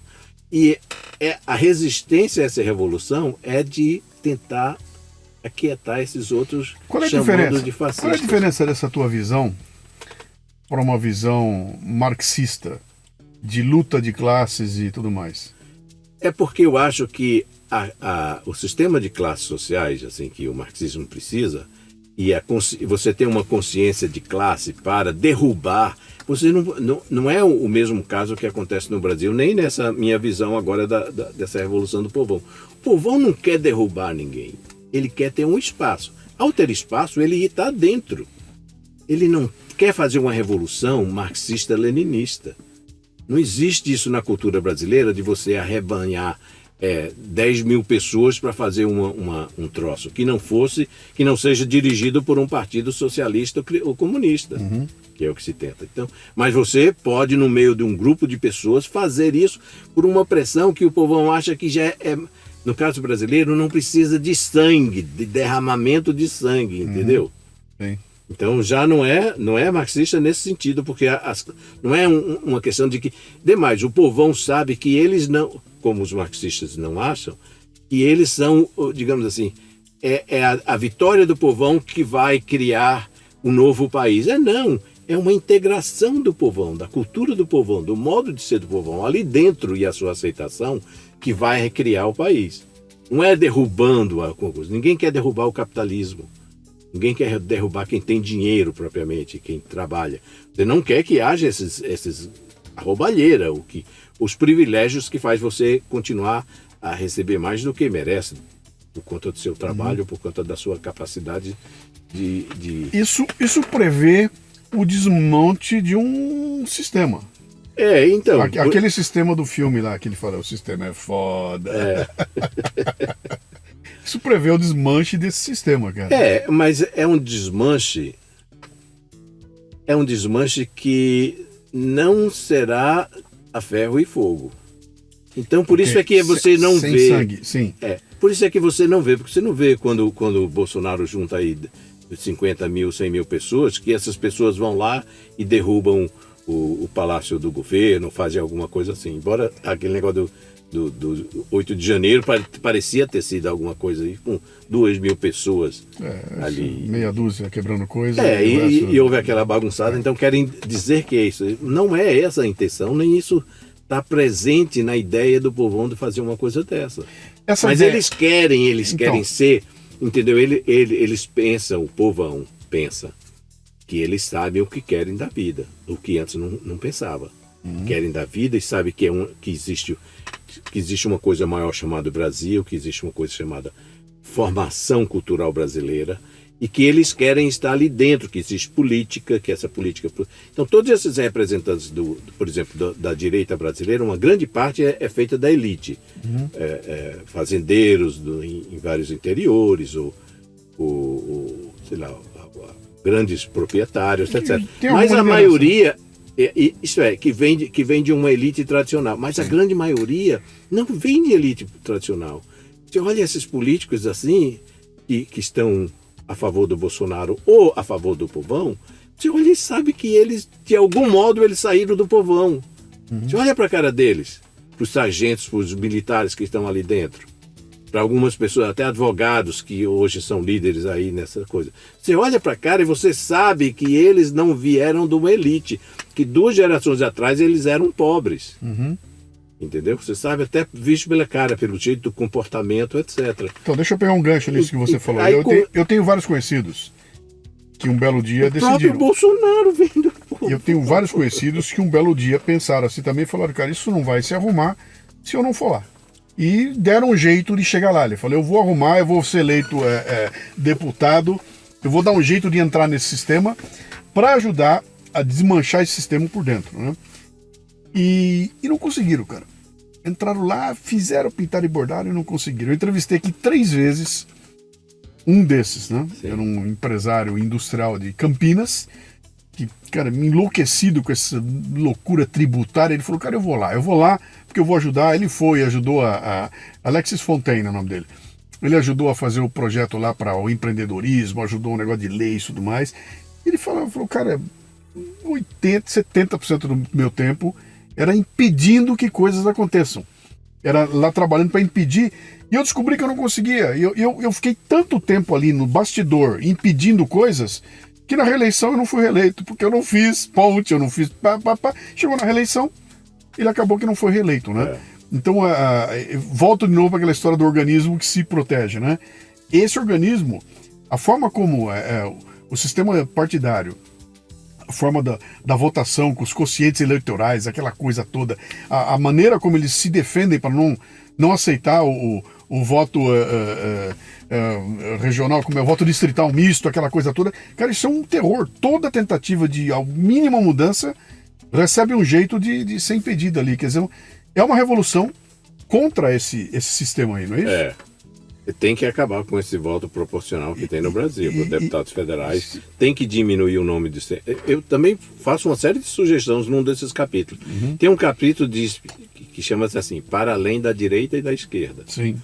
Que eu digo, direita e de esquerda, do ponto de vista moral, cultural, Sim. Ninguém é puro direita, nem ninguém é puro esquerda. Sim. Todo mundo tem um aspecto de si que tem elementos que são da direita e da esquerda. Sim. Mas isso não define a política, porque no final eles estão se engalfinhando um contra o outro, não é?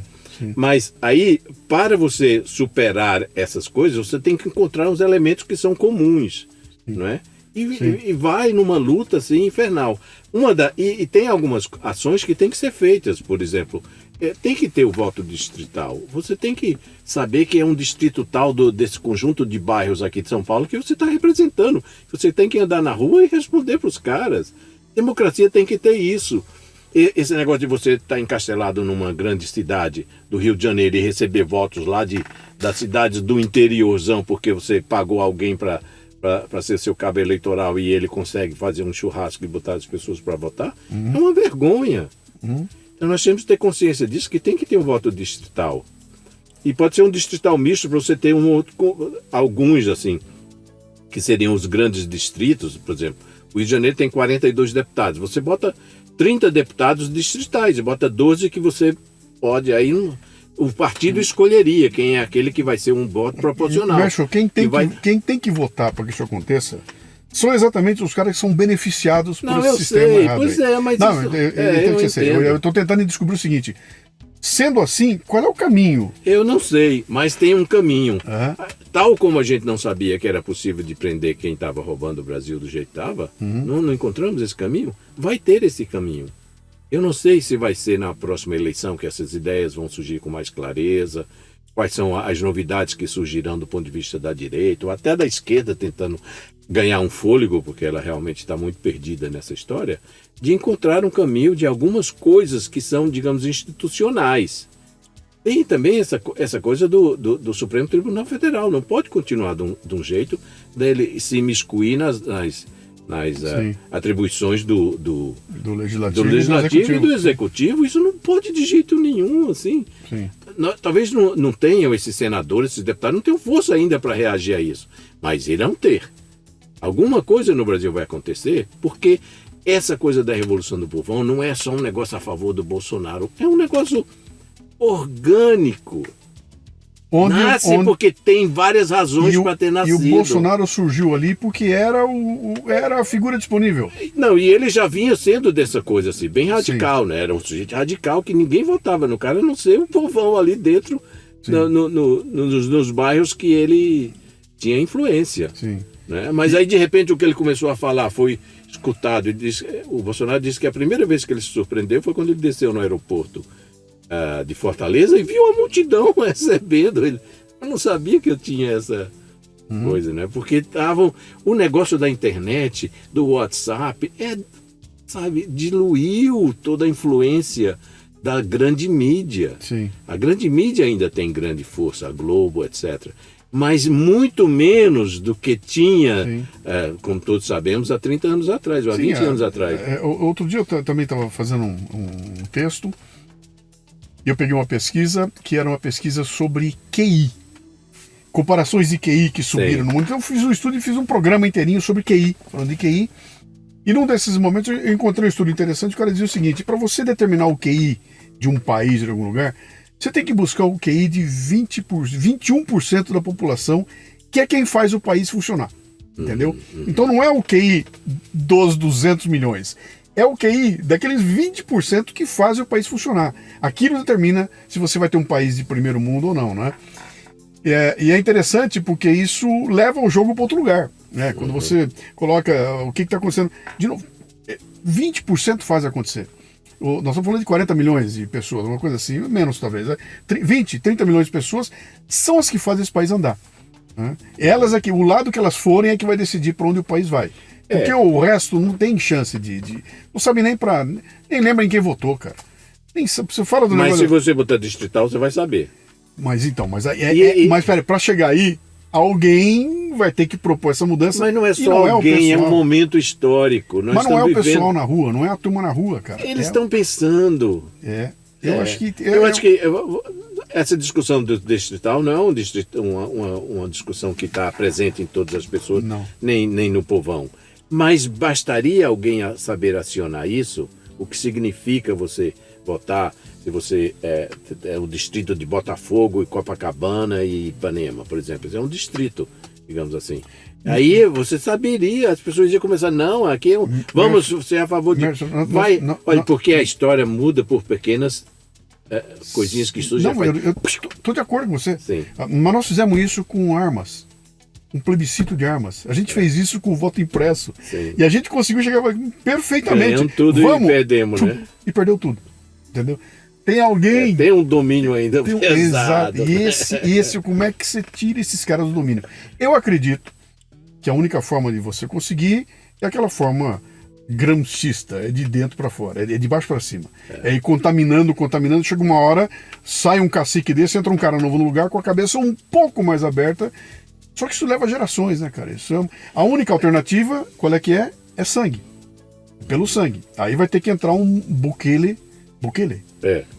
Aí entra um Bukele, chuta o pau da barraca, mete o cacetete e faz um paraíso debaixo da mão forte. Modelo chinês. Sim. Entendeu? Não vou dizer que é um paraíso, mas é uma mão forte e uma exuberância econômica, né? Coisa que a gente não quer. Nós queremos essa coisa do Brasil. Cara, vem cá, me abraça, vamos fazer acontecer. Ontem eu tive uma conversa. Cara, foi ontem, eu não vou lembrar onde foi. Sobre foi no jantar depois que eu terminei um curso lá. Dizendo o seguinte: o cara estava comparando Índia, Coreia, Brasil. Nós estamos conversando Índia, Coreia, Brasil, ou Índia, Coreia e China com o Brasil. Coreia do Sul. Coreia do Sul. Eu falei pra ele, cara, qual é o sonho do indiano, do coreano e do chinês? É dominar o mundo. Esses 3 caras querem dominar o mundo. Qual é o sonho do brasileiro? Ter dinheiro para comprar um carro coreano, chinês ou indiano. Se eu tiver um dinheiro, eu estou feliz da vida. Tem uma mudança de visão, de horizonte, que acho que nós vamos ter que fazer com esse país aqui. Chegar para essa turma toda e falar, moçada, é possível sim ter esse país que a gente sonha ter. Né? Do jeito que nós estamos fazendo até hoje, não vai andar. Nós vamos ter que mudar. E esse mudar talvez signifique uma reação, vocês tomarem providências para ocupar espaços que não estão sendo ocupados. Né? Você olha para aquilo tudo e fala, eu não quero essa nojeira, sai de fora, eu não vou votar, não nada funciona. E o sistema fica permanente, né? Porque você não entrou no jogo, eu não entrei no jogo, eu fico mandando e-mail, fico mandando tweet, escrevo um livro e tudo, mas o movimento em si, ele mal acontece. E quando aparece alguém, aparece aí, sei lá, um Nicolas, com a exuberância de comunicação dele, não estou nem julgando se o moleque é bom ou ruim. Aparece uma figura com aquela capacidade de comunicação que ele tem, esse cara é derrubado em questão de meses, né? Olha, falava-se isso do Bolsonaro e ele cresceu. Sim. Mas o Bolsonaro claro que agora estão destruindo ele. Né? O Bolsonaro é um caso raro. Mas veja bem. Acho que tem a ver com aquilo que você falou, é um momento, né? A movimentação surge um momento histórico. Teve um momento Getúlio, que também não era esperado, que um cara do Rio Grande do Sul chegasse e fizesse isso. Teve um momento Jânio Quadros, que também não era esperado. Teve o momento Escola de Mello. Né? Teve um momento Bolsonaro. São momentos históricos. Sim. Será que o Brasil é o mesmo, assim, depois que, tal como caiu o Getúlio, ficou tudo igual, tal como caiu o Jânio, ficou tudo igual, tal como caiu o Célio? Não, há umas pequenas modificações, há umas transformações. A gente não pensar que tudo ficou igual e que o brasileiro está todo igual. Não. Basta ver rede social, né? Esses caras foram por muito tempo. Esse negócio de rede social é uma coisa impressionante. Você não precisar mais de falar com seu patrão para entender com quem que você vota, ou o que é bom para o país, porque há um diálogo entre eles, entre todos, né? Então é uma coisa muito boa. E também tem esse negócio, que precisa de indivíduos, precisa. Não é só, não existe um movimento coletivo que pensa, não. Tem uns caras que têm a sua própria ambição, que têm os seus defeitos, mas que se alça. Assim, tipo Bolsonaro ou tipo Trump. Aliás, o capítulo final desse livro é uma comparação entre os dois. A conclusão é o que é de Bolsonaro e o que é por que eles se parecem, por que nesse sentido os Estados Unidos se parecem com o Brasil e tal. Então é preciso indivíduos apareçam, e indivíduos estão aparecendo, né? Sobretudo na ala da direita. Na esquerda você não conhece ninguém que esteja aparecendo. Os que apareceram antes, assim, tipo Boulos ou tipo Lindenberg, etc., estão tudo meio esvaziados, porque a sua cara parece a mesma coisa. Enquanto que aparece esse menino lá de Minas. Só deixar eles falar, né? Só deixar que ele. Como é que você combate agora? Deixa eu falar. Aí aparece esse menino, aparece um cara em Goiás, aí aparece não sei quem no Paraná, vários no Paraná, né? Tem muitas outras pessoas que aparecem e começam a dizer coisas importantes. E até gente da elite, como esse Bragança que tem, né? Tem gente da elite, tem gente do povão, tem gente da classe média que estão se unificando. Esse negócio dessa revolução é uma revolução que precisa de elementos da classe média e o povão sabe disso. Porque ele sabe que quem faz o discurso, quem é o dono da palavra é a classe média, a classe, digamos, educada. Então um segmento da classe média está se aliando, tal como se aliaram com Brizola em tempos atrás. Entendeu? Brizola não era só a zona oeste e zona norte do Rio de Janeiro, era também gente da zona sul, digamos. Gente que fazia parte da classe média alta, da classe média. Porque o dom da palavra é importante também para qualificar o sentimento, entendeu? O discurso é importante porque o sentimento começa a ser mais fácil de ser transmitido por uma linguagem, né? Comportamentalmente, o povo sabe como se comportar e como viver. E poucas vezes na vida o povão faz coisas para bagunçar. Essa de 2013 foi claro, né? Tinha uns caras tentando bagunçar, uns negócios com umas máscaras, mas ninguém entrou na deles, né? Aí depois entrou em alguns, mas era sempre alguém que fica grupinhos que ficam, provocando, né? Sim. Esse negócio dos provocadores também é um segmento da população mundial, sempre tem essas uma figuras, arma né? utilizada pelos caras que querem, eles são, exato. Querem calar essa turma. Meu caro, eu tô curiosíssimo para ver se eu vai livro, ler. Lançado em São Paulo hoje, eu ganhei o meu aqui em primeira mão. Aqui, ó, Brasil Insurgente, Primeira Revolução do Povão. Deve ser muito interessante isso aqui. Vou mergulhar na leitura dele aqui, cara. E tem capítulo sobre a moral. Entendeu? Certo. Sobre a moral. Sem moral você não ganha. Sim. Uma das coisas que o início isso eu vi estudando o início da democracia grega. A democracia grega, eles começaram a discutir porque estava havendo muita criminalidade. A elite tinha, começando a elite portuária de Atenas, ganhando muito dinheiro com o comércio e os outros muito pobres. Aí começou a haver uma criminalidade danada, das pessoas se matarem no meio das coisas. Então, temos que resolver esse problema. E esse problema não é contratando mais povos cíntios que vinham para serem os gendarmes, os soldados, os policiais. Era de encontrar o espaço para essas discussões serem feitas. Então, esse negócio da moral brasileira, se nós temos moral, eu acredito que nós temos um interior de moral, tem que se ressurgir, tem que se dar força. Por isso a importância desse grupo protestante evangélico e tal, seja fundamental, porque eles não têm vergonha de dizer, eu não faço isso, porque isso Deus não quer que eu faça. Entendeu? Enquanto que se você não está assim dentro de uma religião, você pensa, faz, eu tenho que me aproveitar do que acontece. Não é?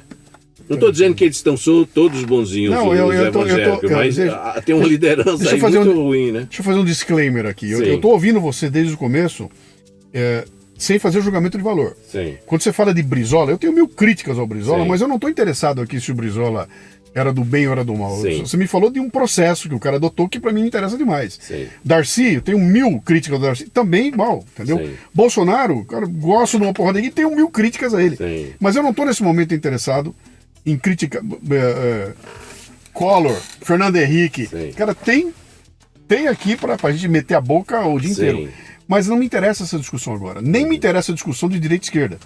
Me interessa isso que você colocou. Olha, tem um processo em andamento.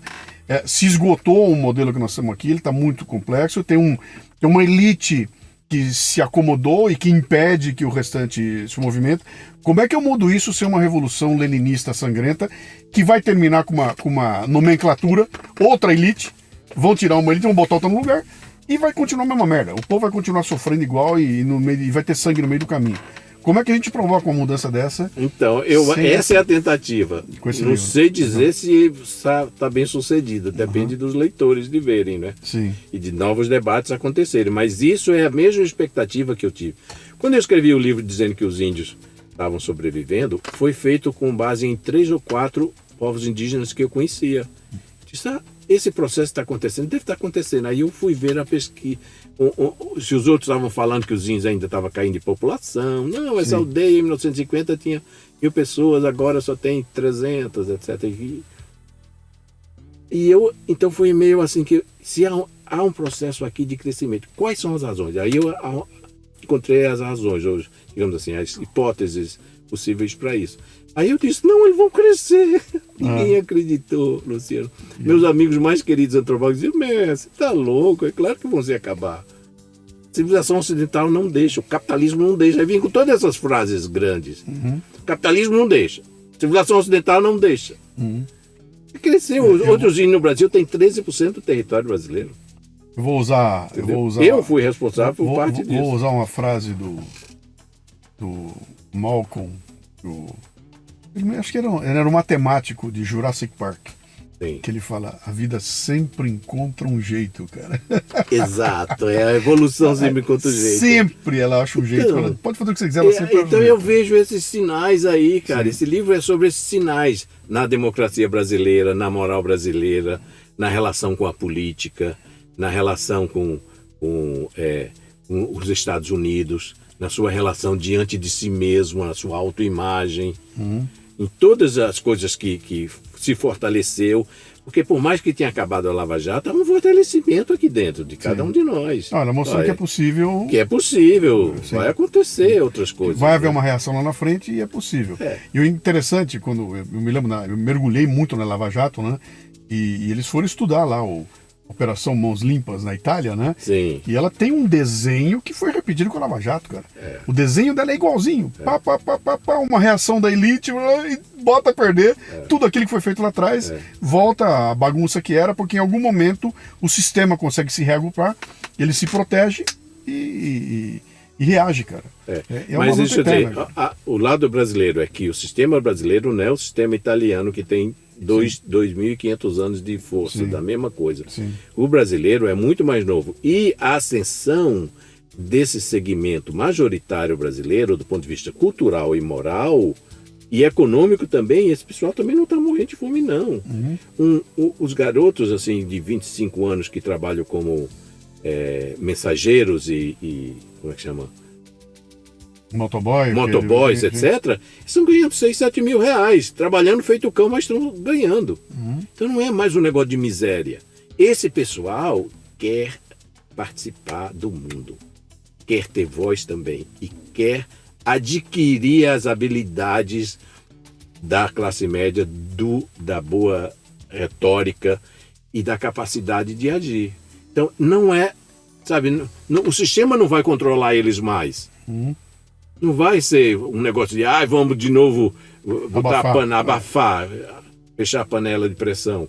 Não vai conseguir mais, entendeu? Porque houve um crescimento assim moral e espiritual muito grande desse grupo que eu estou chamando de povão. Povão não é